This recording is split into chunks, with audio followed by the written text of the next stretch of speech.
ग्रामीण लोकांसाठी पाण्याचे स्रोत म्हणजे तलाव असते, पण भीषण दुष्काळामुळे ते तलाव पाण्याविना रिकामे आहेत आणि तलावांच्या तळांना तडे गेल्याचे आपण पाहू शकतो। तलावात पाणी असेल तर सुटकेचा निश्वास सोडणारा शेतकरी आता डोक्यावर हात ठेवून बसला आहे। उगवलेली पिके कोमजली जात असल्याने बळीराजा अक्षरशः हतबल झाले आहेत।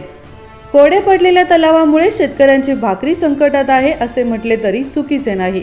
हे सर्व दृश्य बेळगाव ग्रामीण मतदारसंघातील बडला अंकलकी गावात पाहायला मिळत आहे। बेळगाव जिल्ह्यातील बहुतांश तलाव व नद्या कोरड्या पडण्याच्या स्थितीत पोहोचल्या असून बेळगाव जिल्ह्यात 200 तलाव पाण्याविना रिकामे आहेत। ಕೆರೆಗಳು ನಮ್ಮ ಇದರಲ್ಲಿ ಒಟ್ಟು ಈ ವರ್ಷ ಯಾಕಂದರೆ ಸ್ವಲ್ಪ ಮಳೆ ಕಡಿಮೆ ಆಗಿರೋದ್ರಿಂದ ನಮ್ಮ ಸಣ್ಣ ನೀರಾವರಿ ಕೆರೆಗಳು ತುಂಬದೇ ಖಾಲಿ ಇರುವ ಕೆರೆಗಳ ಸಂಖ್ಯೆ 184 ಇದೆ। 1% 30% ವರೆಗೂ ತುಂಬಿದ ಕೆರೆಗಳು 85 ಇದೆ। ಅಪ್ ಟು 50% ತುಂಬಿರೋದು ಒಂದು 50 ಇದೆ। ಆಮೇಲೆ 50%ಗಿಂತ ಅಧಿಕವಾಗಿರೋದು ಗೋಕಾಕಲ್ಲಿ ಒಂದು ಕೆರೆ ಇದೆ। ಸೊ ಬಟ್ ಈಗಾಗಲೇ ಸ್ವಲ್ಪ ಕಳೆದ 2 ದಿನದಿಂದ ಸ್ವಲ್ಪ ಒಳ್ಳೆಯ ಮಳೆ ಆಗ್ತಾ ಇದೆ। ಸೊ ಈ ಸತಿ ಮಾನ್ಸೂನ್ ಕೂಡ ಅಬೌವ್ ನಾರ್ಮಲ್ ಅಂತ ಹೇಳಿದ್ದಾರೆ। ಸೊ ಒಳ್ಳೆಯ ಮಳೆ ಆಗುವ ಆಶೆ ಇದೆ। ಸೊ ಆಯಿತು ಅಂದರೆ ಈ ವರ್ಷ ಚೆನ್ನಾಗಿ ಮಳೆ ಆಗಲಿ ಅಂತ ನಾವು ಕೂಡ ಆಶಿಸ್ತೀವಿ।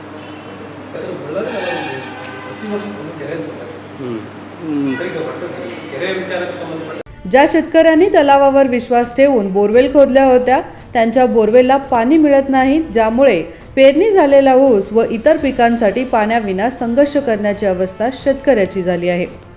290 तलावापैकी केवळ 90 तलावामध्ये पाणी असून योग्य वेळी पाऊस न झाल्यास तेही पाणी संपेल अशी भीती शेतकऱ्यांमध्ये आहे। बडला अंकलकी येथील 10 एकरचा मोठा तलाव कोरडा पडला आहे। गेल्या वर्षीच्या तुलनेत सध्या जलाशयामध्ये पाणीसाठाही कमी असल्याने शेतकरी पावसासाठी आभाळाकडे डोळे लावून बसले आहेत। वरुण देवाने आपली कृपा दाखवली तरच हे सर्व सुटणार आहे। तसेच शासनाने तलाव भरण्याचे काम लवकर सुरू करावे अशी मागणी शेतकऱ्यांची आहे। ನೀರಿನ ಭಾಳ ಸಮಸ್ಯೆ ಐತ್ರಿ ಊರಾಗ್ರಿ। ಮತ್ತು ಏನು ಅನುಕೂಲ ಮಾಡ್ವಾರ್ರಿ ನೀರಿಂದ್ರಿ। ಎಷ್ಟು ವರ್ಷದ ಸಮಸ್ಯೆ ಐತಿ? ಇದು ಒಂದು 10-12 ವರ್ಷ ಆತ್ರಿ ಸಮಸ್ಯೆ। ಹಾಂ, ಹಿಂಗೆ ಹೋಗ್ಬೇಕು ನೋಡ್ರಿ, 1 ಕಿಲೋಮೀಟ್ರ್ ದೂರ ಹೋಗ್ಬೇಕ್ರಿ। ನಿಮ್ಮ ಮದುವೆ ಆಗಿ ಎಷ್ಟು ವರ್ಷ ಆತ್ರಿ? ನಮ್ಮ ಮದುವೆ ಆಗಿ 15 ವರ್ಷ ಆತ್ರಿ। 15 ವರ್ಷದಾಗ ಬರೀ ನೀರಿನ ಸಮಸ್ಯೆ ಇದೆ?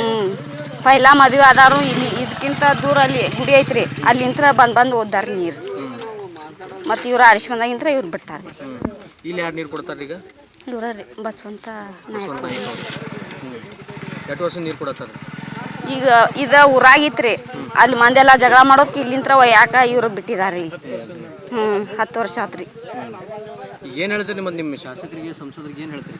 ಹೇಳಿರು ಕೇಳ್ಬೇಕ್ರಲ್ಲ, ಒಬ್ರು ಮಾತು ಇಬ್ಬರು ಮಾತು ಕೇಳ್ಬೇಕ್ರಲ್ಲ, ಎಲ್ಲರೂ ಒಟ್ಟಾಗಿ ನಿಂತ್ರ ಮಾಡ್ತಾರ್ರಿ।